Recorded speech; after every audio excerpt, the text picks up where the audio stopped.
Bueno, ¿qué tal? ¿Cómo andan? Vamos a hacer una primera prueba de ver cómo sale una clase grabada, una clase de verdad, no una clase de repaso. Y esta va a ser la primera clase de la materia con contenido nuevo. Lo primero que vamos a hacer ahora es hablar de lo que se conoce como la ley de Coulomb, que, de lo que nos habla es de cómo interactúa la materia que está cargada eléctricamente.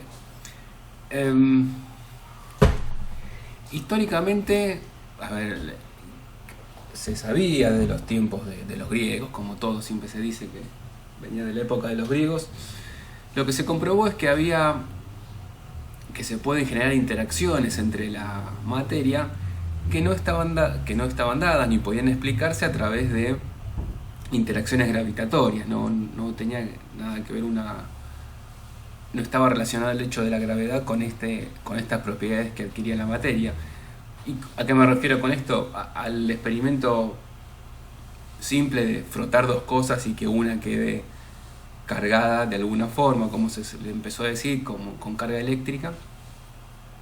Y bueno, ese experimento era conocido y bueno, lo que la historia dice es que bueno, esas pruebas que hacían las hacían inicialmente con ámbar, que lo frotaban contra un cuero de no sé qué, y eso y quedaba cargado y podían levantar papeles, lo mismo que hacemos nosotros con los globos y el pelo. Bueno, parece que ámbar en griego se dice, tiene algo que ver con la palabra eléctrico, electrón, no sé qué, entonces de ahí viene el término electricidad.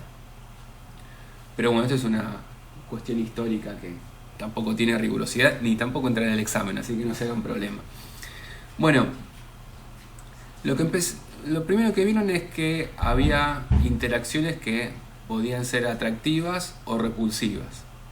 Entonces, lo que convinieron, lo que dijeron es, bueno, el grupo de las cosas que logramos hacer que se atraigan o se repelan con vidrio, le vamos a asignar una carga positiva. Y el grupo que está relacionado con las resinas, le asignamos una carga negativa. Pero eso, bueno, fue totalmente arbitrario. El signo, ¿no? Podría haber sido al revés y el mundo sería igual como lo conocemos hoy en día. Y la física también, ¿no?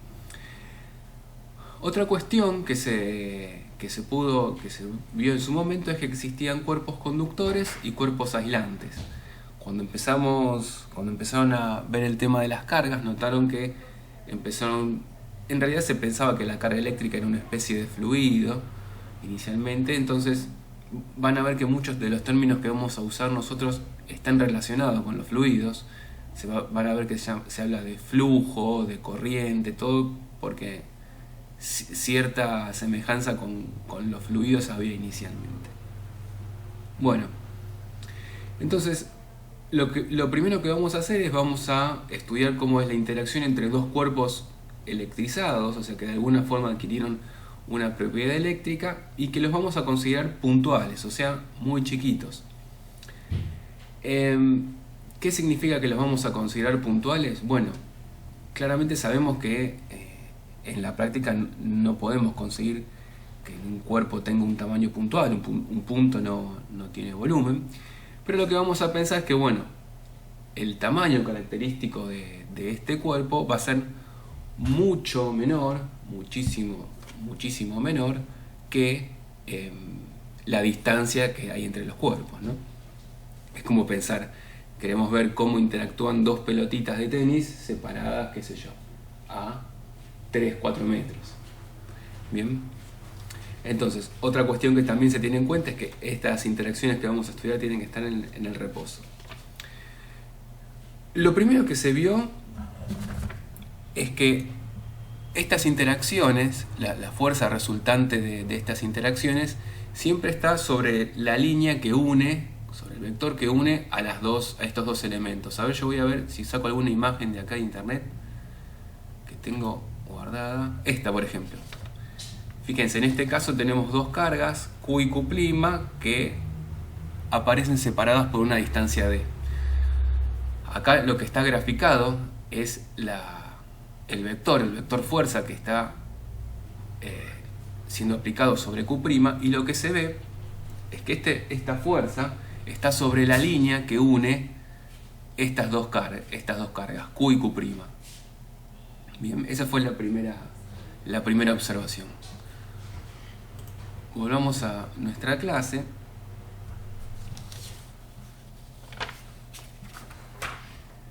Y entonces, a ver, lo que se puede ver también es que en este caso está actuando una fuerza sobre esta carga, y por una ley de un principio de acción y reacción de Newton, también va a haber una fuerza sobre esta otra carga que también va a estar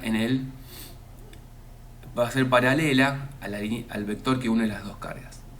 Estas dos fuerzas que aparecen van a tener igual módulo, pero no siempre van a apuntar al mismo lado, no se pueden apuntar, puede tratarse de una fuerza atractiva o una fuerza repulsiva, si las dos cargas que están interactuando tienen del mismo signo, las fuerzas van a ser repulsivas. Acá pusieron dos cargas negativas, si hubieran puesto dos cargas positivas también sería lo mismo, las flechas apuntarían hacia afuera, por así decirlo, y cuando tenemos cargas opuestas vamos a ver que se atraen. Bien, entonces, volvamos a nuestra clase. La ley de Coulomb, que es esta que está acá, es la ley que nos dice cuantitativamente cuánto es esa fuerza que está presente en la interacción entre esas dos cargas. Bien, es una ley del 1785, para ubicarnos un poco en la historia. Y bueno, fíjense, tiene esta expresión. Acá escribimos la fuerza. Primero, la fuerza, recordemos, le ponemos una flecha arriba porque es un vector que depende de la posición de cada partícula, que también es un vector. En la expresión más fácil de la ley de Coulomb, que es esta que está acá, lo que vemos es que nos está diciendo cuál es la fuerza que existe entre una carga Q' situada en el origen y una carga Q situada en cualquier otro espacio. Esta otra carga Q es la que va a estar ubicada en el vector posición R. ¿Cómo es la expresión de esta fuerza? Bueno, fíjense, esto nos tiene que dar un vector. Acá si tenemos un vector tenemos que tenerlo igualado a otro vector. Entonces, lo que le da el carácter vectorial al lado derecho de la igualdad es este R que está acá, este vector posición. Bien, o sea, acá nos dice esta fuerza nos dice que es proporcional, hay una constante que es un valor numérico, al vector posición de la carga esta Q, que es la que ahora vamos a ver que le solemos decir carga de prueba. Bien, esto nos dice, lo que vimos, esto es expresado en términos matemáticos, lo que vimos hasta ahora, que la fuerza es paralela al vector posición de la carga. Bien, a ver, volvamos a esta, a ver si aclara un poquito. Bueno, pensemos lo que esta es la carga Q, esta es la carga Q'. Acá estaría el vector R, que aparece en la expresión matemática. Y bueno, y esta es la fuerza que aparece. Esto, escrito en términos matemáticos, es lo que yo les puse, lo que dedujo Coulomb en su fórmula acá. Bien, entonces fíjense lo siguiente, de vuelta, el carácter vectorial de esta igualdad está dado por este término que está acá en el numerador. Está bien, tiene que ser así porque no podríamos poner un vector abajo, no sabemos dividir vectores, solo multiplicarlos.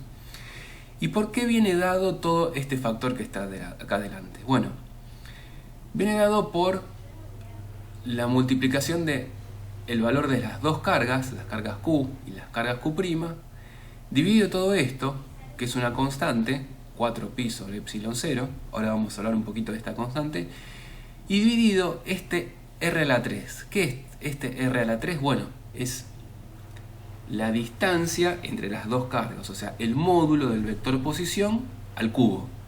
Bien, esto que está acá abajo es un escalar, ¿no? En el caso de la figura que les puse antes, el valor de R sería igual a D, que es una distancia de vuelta. Primero, a ver unas cositas. El valor de esta distancia tiene que estar expresado siempre en metros. Bien. Este epsilon 0 es una constante fundamental, se mide, es el valor tabulado. Fíjense qué bien que se mide, ¿no? Este es el valor que se le asigna y la incertidumbre es esta, ¿no? Se mide con 1, 2, con 3, 6, 8, casi 9 cifras significativas. Fíjense que la incertidumbre de este 1 afecta a este valor de acá. Eso es muchísimo. Bien, son una de las mediciones más exactas que se pueden hacer.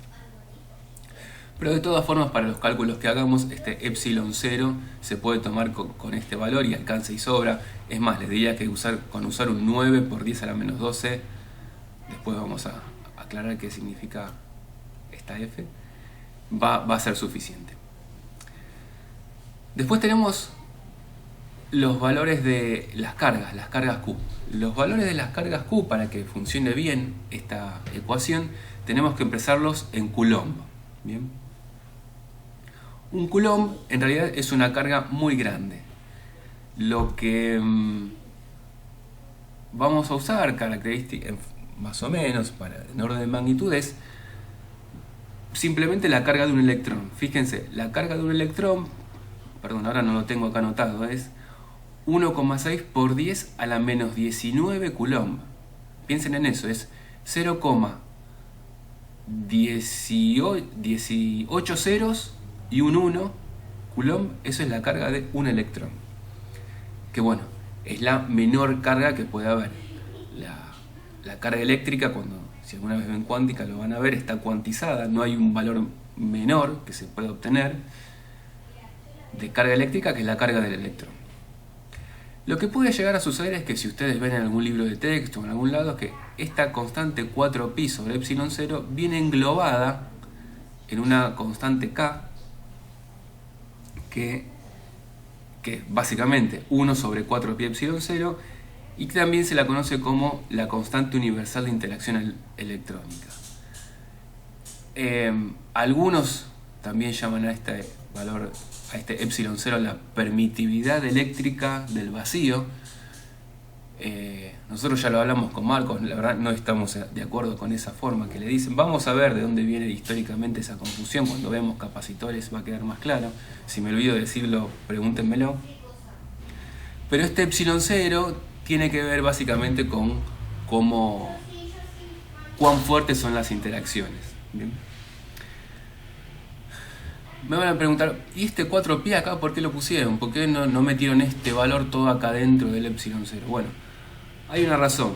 Ahora parece medio engorroso ese término, pero bueno, después cuando hagamos otra cuenta, dentro de 3 o 4 clases, vamos a ver que va a tener un poco más de sentido por qué dejaron ese 4pi ahí afuera. Bien. Entonces acá también aparece la multiplicación de las dos cargas. Los valores de las cargas pueden ser positivos o negativos. Los electrones tienen cargas negativas y los protones tienen carga positiva. Fíjense, si las dos cargas tienen el mismo signo, el resultado va a ser positivo. Más por más es más, o menos por menos también es más. Y la fuerza va a ser repulsiva. Entonces, si las cargas tienen valores distintos, una va a ser positiva y una va a ser negativa, y la fuerza va a ser negativa, y por lo tanto la fuerza va a ser atractiva. Bien. ¿Qué más? ¿Qué seguimos? ¿Con qué seguimos? Bien. Bueno, el resultado de todo esto, de poner esto en unidades de, escribir este vector en unidades de metros, R también en unidades de metros, poner esto en Coulomb y este epsilon 0 en estas unidades, nos va a dar una fuerza que tiene las unidades con las que seguramente estuvieron trabajando, que son que son Newton. Bien, así que recuerden, Coulomb, metro al cubo, este valor que está acá, y lo que van a obtener va a ser unidades de metros. Bien. ¿Qué otra cosa? Si ustedes miran en algunos libros de texto, lo que van a ver, esta expresión la pueden llegar a ver de distintas formas. Por un lado, en vez de 4πε0 puede ser que encuentren la letra K. Y por otro lado, pueden ser que en vez de tener esto, vean 1 sobre r al cuadrado. ¿Qué es lo que sucede? Bueno, lo que están evaluando es el módulo de esta fuerza. Si yo tomo el módulo de esta fuerza, tengo que tomar el módulo a ambos lados de la igualdad. Tomo el módulo de esto a lo sumo me hace que me olvide de un signo menos. Y cuando tome el módulo de esto, ¿qué me va a quedar? El módulo de r, que es simplemente r. Y 1 de ese r se simplifica con el r al cubo y nos queda un r cuadrado perdón, acá abajo. Bien, entonces puede ser que a veces acá aparezca con un cuadrado, o si están estudiando sobre el módulo, o si a veces también estudian la fuerza en forma vectorial, acá les va a aparecer un r versor, un r, pero en vez de tener una flechita va a tener como un sombrero, y acá de vuelta el r al cubo. Bien, a ver, sigamos un poquito más.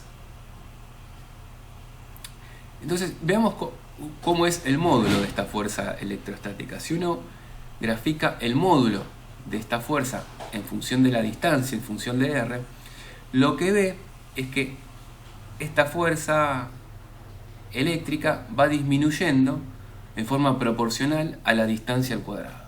¿Bien? Desde cerca, a medida que las cargas se separan, la interacción cada vez va siendo muy débil. Y en particular, cada vez que me voy acercando, cada vez que voy juntando más las cargas, o sea que el R va a ser más chiquito, la fuerza va a tender a diverger. En particular, acá tenemos una divergencia, esto es una asíntota que se va al infinito, pero no nos va a dar problemas, porque tenemos que recordar que estamos en el mundo físico y las cargas no pueden estar las dos en el mismo lugar porque estarían ocupando el mismo punto del espacio, sino que pensamos que se van a acercar mucho una a otra, pero nunca van a estar exactamente en el mismo lugar como para que esta fuerza se vaya al infinito. Perdón, ahora voy a volver en algo que me estaba olvidando. Electrostática, me olvidé una letra acá. Fíjense, esta expresión para la fuerza eléctrica seguramente es muy parecida a interacción gravitatoria. Es muy parecida a lo que seguramente ustedes vieron en Física 1, que es una interacción gravitatoria. Donde, bueno, acá en vez de tener esta expresión tienen el valor de G, el valor de G grande, no la G chiquita. Y en vez del valor de las cargas tienen el valor de las masas que están interactuando, M y M. ¿Cuál es la principal diferencia entre estas dos cuestiones? Bueno, las masas siempre van a tener signo positivo, no hay masas negativas como en este caso, y el resultante va a ser que la fuerza gravitatoria siempre termina siendo atractiva, siempre dos elementos con masa distinta de cero se terminan atrayendo. Eso es una gran diferencia respecto de las interacciones eléctricas, donde los cuerpos pueden atraerse o repelerse. Bien. Y la otra gran diferencia es este valor. Fíjense, la constante G grande de interacción gravitatoria es un valor muy chiquito. Bien. Y acá, ¿qué tenemos? Tenemos este epsilon 0 que está en el denominador, que es muy chiquito. Entonces, como está en el denominador, en el numerador, esto se hace un valor muy grande, del orden de 10 a la 12. Por lo que eso nos dice que las interacciones eléctricas son mucho más intensas que las interacciones gravitatorias. Hay un ejercicio después en la práctica donde tiene que comparar la interacción eléctrica y gravitatoria entre dos electrones, y ahí van a ver la diferencia que hay entre una interacción y otra. ¿Y qué es lo que sucede? Nosotros en la vida real estamos influenciados mucho más por las interacciones gravitatorias, pero lo que está sucediendo es que nosotros básicamente somos cuerpos neutros. Entonces, por eso ¿Qué significa que seamos neutros? Que tenemos carga total igual a cero. Entonces no sufrimos mucho las interacciones electrostáticas con el medio, a menos que toquemos algo y nos dé una patada. Y por eso nos vemos mucho más afectados por la gravedad que por la electrostática. Lo mismo pasa con los planetas y las estrellas. ¿Bien? Entonces, si uno quiere generalizar la expresión de la ley de Coulomb, perdón, lo que va a tener que hacer es, decir, ¿qué pasa si ahora la carga que yo considero fuente, por ahora tenemos dos cargas, una de ellas está fuera del origen? ¿Bien?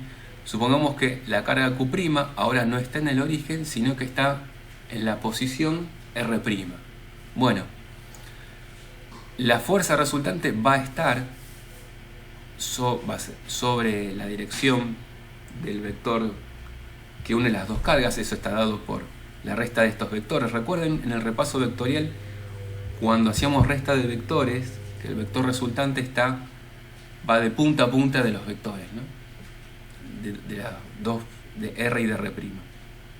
Vayan al repaso y vean cómo es la resta de vectores. Entonces esto se generaliza así. Generalmente ahora cuando trabajemos con cargas electrostáticas vamos a tener lo que llamamos cargas fuentes, que las vamos a llamar como cargas primas. Es una convención que tomamos, no hay ninguna diferencia física entre una carga que denominemos carga fuente, que va a ser primada, o una carga Q que vamos a llamar carga de prueba. ¿Bien?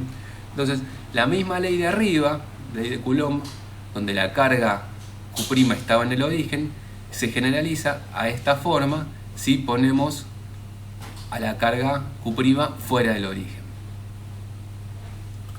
Y lo que sigue, esto ya se está complicando un poquito, es cómo es el principio de superposición. El principio de superposición es muy importante, es lo que vamos a usar durante toda la cursada. Es lo siguiente: ¿qué pasa si tenemos una carga Q rodeada de un montón de cargas que vamos a llamar carga fuente? Bueno, ¿cómo es la interacción que sufre la carga Q debida a todo el resto de las cargas? Lo que vamos a postular, y no se demuestra porque no lo sabemos demostrar, simplemente decimos que esto vale, nunca se verificó lo contrario, así que lo vamos a seguir usando. Entonces vamos a decir que la fuerza resultante sobre esta carga Q es simplemente la suma vectorial de la fuerza debida a todo el resto de las cargas. Bien, también hay unos ejercicios para hacer en las prácticas, ahora vemos cómo se los pasamos. Bien, por ejemplo, el ejercicio 3 de la guía 1 es el primero que habla de superposición. Tienen una carga y esta carga está afectada por otras dos cargas fuentes, y tienen que calcular el campo eléctrico o no sé si el campo eléctrico o la fuerza que sufre la carga de prueba. Bien, entonces lo último que voy a hacer para terminar es definirles el campo eléctrico. Dijimos que esto es lo que llamamos carga de prueba, y todo el resto de que está acá es el conjunto de cargas fuentes, las cargas fuentes que generan la fuerza que actúa sobre esta carga de prueba. Si esta expresión simplemente la libramos de esta carga de prueba, o sea, hacemos F dividido Q, la expresión que nos queda es lo que llamamos campo eléctrico. Es importante que sepamos diferenciar campo eléctrico de campo de fuerzas. Quizás yo debería haberlo dejado escrito acá en otra ecuación, pero voy a ver si cuando corrija la presentación y lo subo al campus lo hago para que quede más claro. Campo eléctrico no es lo mismo que fuerza, campo de fuerza, tiene de hecho otras unidades. Bien, nosotros tenemos, como ya les había contado, con Marcos hecho un apunte. La idea es que estas ecuaciones están sacadas del apunte, nosotros ahora se los vamos a pasar para que lean esto mismo que yo les vengo contando y algunas cosas más.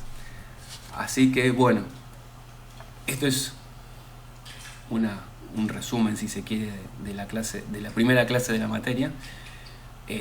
Ustedes van a tener que seguir leyendo por su cuenta, consultándonos. Cuando lean algo, consúltennos. Ojo, que hay muchos errores. Yo quise sacar figuras para usar en esta presentación y hay muchas figuras que tienen errores, que andan dando vuelta por internet. Tomen todo con pinzas. Y bueno, cualquier cosa estamos a su disposición, nos consultan por alguno de los canales que estamos abriendo. Y bueno, cuídense, quédense en sus casas, cuídense ustedes, cuídense de su familia y seguiremos aprendiendo en vía remota. Nos vemos.